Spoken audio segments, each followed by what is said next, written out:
नमस्कार मैत्रिणींनो, आज आपण सोयाबीनची भाजी बनवणार आहोत। सोयाबीनची भाजी बनवण्यासाठी मी कांदा, टोमॅटो, आलं, लसूण, कढीपत्ता आणि कोथिंबीर घेतली होती। ते सगळं मी बारीक करून घेतलं।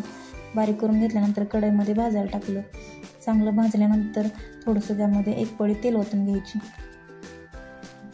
त्यानंतर कढीपत्ता, जिरं, मोहरी आणि थोडासा खडा मसाला टाकून घ्यायचा। त्या तेलामध्ये चांगलं भाजून घ्यायचा।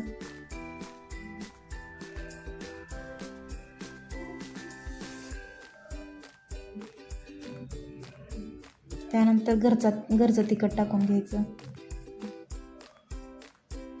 नंतर बारीक केलेलं खोबरं टाकून घेऊ। सगळं व्यवस्थित मिक्स केल्यानंतर वरून भिजवून घेतलेलं सोयाबीन टाकून घेतलं। आता हे सगळं व्यवस्थित मिक्स करून घ्यायचं। मिक्स झाल्यानंतर चवीपुरतं मीठ आणि कोथिंबीर टाकून घ्यायची। कोथिंबीर टाकल्यानंतर 5 मिनिट हे झाकून ठेवायचं। कमी गॅसवर वाफलू द्यायचं। याला वाफवल्यानंतर वरून गरम मसाला टाकून घ्यायचा, किंवा तुम्हाला कोणता आवडत असेल तो मसाला तुम्ही टाकू शकता। आता गरम गरम खायला घ्यायचं। आपला मसाला सोयाबीन तयार झालेला आहे। तुम्ही पण करून बघा, खाऊन बघा आणि रेसिपी आवडली असल्यास चॅनलला लाईक करा, चॅनलला सबस्क्राईब करायला विसरू नका। भेटू पुन्हा अशा साध्या रेसिपी सोबत।